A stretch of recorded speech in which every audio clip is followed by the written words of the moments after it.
एक छोटे बच्चे को देखना, उसकी हड्डी जो है, वो काफ़ी फ्लेक्सिबल होती है। अगर हम तुलना करें उसके हड्डी की एक बड़े व्यक्ति से जो उम्र में उससे 20 या 30 साल बड़ा है। अब छोटे बच्चे की हड्डी फ्लेक्सिबल होती है, वहीं पर एक बड़े व्यक्ति की रिजिड होती है, बहुत ही स्ट्रॉन्ग हार्ड होती है। वहीं पर एक छोटे बच्चे की आप चमड़ी देखना, बहुत ही सॉफ्ट होती है। और वहीं पर एक बड़ा व्यक्ति जो है, उसकी चमड़ी जो है comparatively compare to if we will compare to that child strong होती है, हार्ड होती है।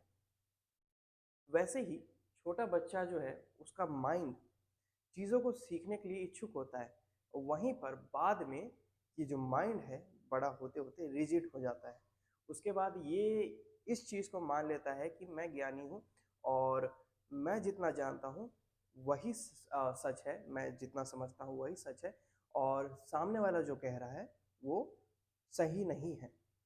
तो यहाँ पर जो इसकी ऑब्जर्वेशन पावर जो इस बच्चे की स्ट्रॉन्ग मतलब फ्लेक्सिबल थी, जो इसने एक स्कोप छोड़ रखा था, सामने वाले व्यक्ति से ये प्रश्न पूछता था और उसके बदले में उसे आंसर मिलता था कि ये ऐसा क्यों हो रहा है, ये ऐसा क्यों हो रहा है, और उसके पास इसको आंसर मिलता था, उस क्वेश्चन का, हर क्वेश्चन का इसको आंसर मिलता था।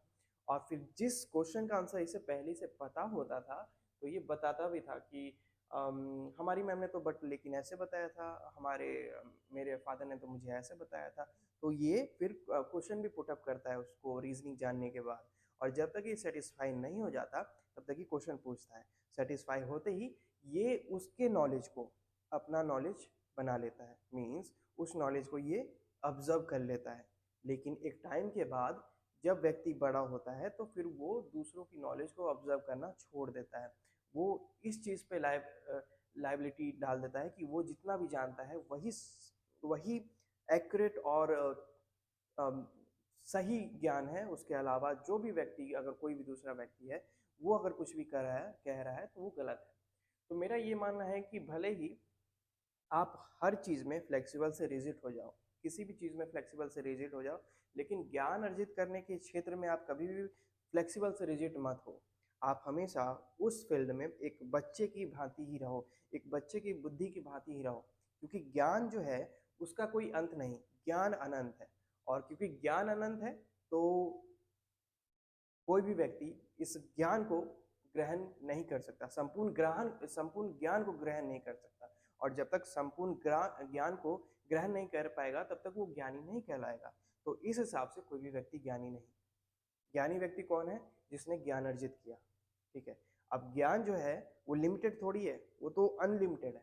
तो अगर अनलिमिटेड है तो उसको फिर कैसे ऑब्जर्व किया जाए? तो नहीं कर सकते। अगर कर ही नहीं पाए ज्ञान, संपूर्ण ज्ञान अर्जित ही नहीं कर पाए, तो ज्ञानी कैसे कहलाएंगे? तो उस हिसाब से ज्ञानी कहलाना, खुद को ज्ञानी कहना सही नहीं है।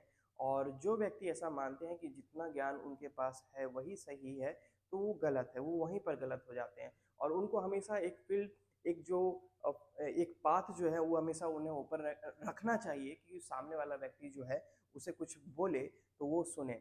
और जो इस व्यक्ति को पता है वो क्वेश्चन भी पुटअप करे। मान लीजिए सामने से वो व्यक्ति कोई फैक्ट बता रहा है तो ये अपने अकॉर्डिंग उसको उसको फिर काउंटर क्वेश्चन करे, अगर इसके पास है तो। अगर उसके बाद सेटिस्फैक्ट्री आंसर मिलता है तो उस ज्ञान को वो एक्सेप्ट करे, रिजिड ना हो। बहुत सारे लोग रिजिड माइंडसेट के हो जाते हैं, फिर वो किसी की सुनते ही नहीं है। ऐसे ही व्यक्ति को कट्टरवादी सोच विचारधारा के लोग माना जाता है, कि जो स्टिक हो जाते हैं एक चीज़ पे और उसके बाद उनको लगता है कि वही चीज़ सही है, वो दूसरों को सुनने के लिए रेडी ही नहीं होते हैं। तो वो चीज़ गलत है। आप हमेशा एक पाथ ओपन रखो, आपको जितना ज्ञान आता है ठीक है, लेकिन सामने वाले की भी सुन लो।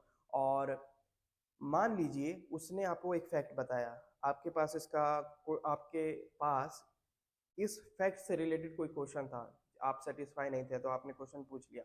और क्वेश्चन पूछने के बाद अगर आप सेटिस्फाई हैं तो उस नॉलेज को एक्सेप्ट कर लीजिए। अगर नहीं है, अभी भी नहीं है, तो फिर उसको कोशिश कीजिए समझाने का। तो उस पर भी ये सेम रूल अप्लीकेबल होगा जो मेरे पे होता है, ज्ञान रिजिड ना होने का। तो वो भी सेम यही थ्योरी उस पर भी एप्लीकेबल होगी, तो फिर वो सीखेगा। तो जब भी कॉन्वर्जेशन होती है तो या तो मैं सीखूंगा कुछ, नहीं तो वो सीखेगा। अगर दोनों ही रिजिड हो गए या दोनों में से एक भी रिजिड हो गए तो वो जो नॉलेज है वो ट्रांसफर ही नहीं हो पाएगा एक दूसरे से। और नॉलेज ट्रांसफर होना बहुत ज़रूरी है। एक सही एक गलत होता है। या फिर दोनों सही होते हैं? दोनों सही है तब तो फिर कोई डिबेट ही नहीं। लेकिन एक सही और एक गलत है तो गलत वाले को सुधारने की आवश्यकता है। और गलत वाला अगर रिजिड माइंडसेट का होगा तो ये जो नॉलेज है उसके पास ट्रांसफ़र ही नहीं हो पाएगा। तो वो चीज़ नहीं करना है, एक पाथ ओपन रखना है कि कोई भी सही नॉलेज है उसके पास जा पाए। तो इस चीज़ का ध्यान रखना है कि आप भले ही किसी भी चीज़ में अपने आप को रिजिड कर लो, लेकिन ज्ञान अर्जित करने के क्षेत्र में कभी भी खुद को रिजिड मत रखना। एक बच्चे की भांति, जैसे एक बच्चा क्यूरियस रहता है हर चीज़ का क्वेश्चन तर्क-वितर्क जानने के लिए, वैसे ही खुद को रखना।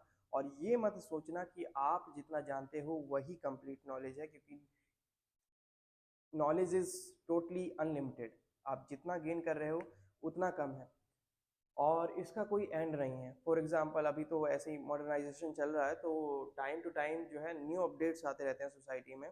फॉर एग्जांपल पहले लेटर लिख के सेंड किया जाता था पोस्ट ऑफिस के थ्रू, अब तो व्हाट्सएप आ गया है। तो जो व्यक्ति जिस एज में है, 60 साल की उम्र में है तो उसको 60 साल में सीखना पड़ेगा, 80 साल का है तो 80 साल में, 40 साल का है तो 15 साल का है, तो हर व्यक्ति को उस एज में सीखना पड़ेगा।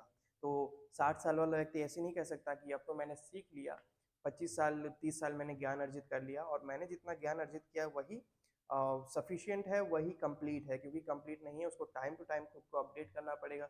और खुद को अपडेट रखने के लिए उसको दूसरे की बात भी सुननी पड़ेगी, दूसरे की बात सुननी समझनी पड़ेगी। अगर वो सही है तो उसका ज्ञान जो है, उसकी नॉलेज जो है, उसके पॉइंट जो है उसको एक्सेप्ट भी करने पड़ेंगे। ऐसा नहीं है कि बस सुन के उसने इग्नोर कर दिया। और अगर वो गलत है तो उसको समझाने की कोशिश करो, और उसका भी कर्तव्य बनता है, उसका भी दायित्व बनता है कि वो उस चीज़ को समझे। अगर वो नहीं समझ रहा, अगर वो समझने की स्टेज में नहीं है, तो उसको अपना माइंडसेट, उसका माइंडसेट जो है वो रिजिड हो चुका है, जिसको बदलना उसके लिए काफ़ी आवश्यक है।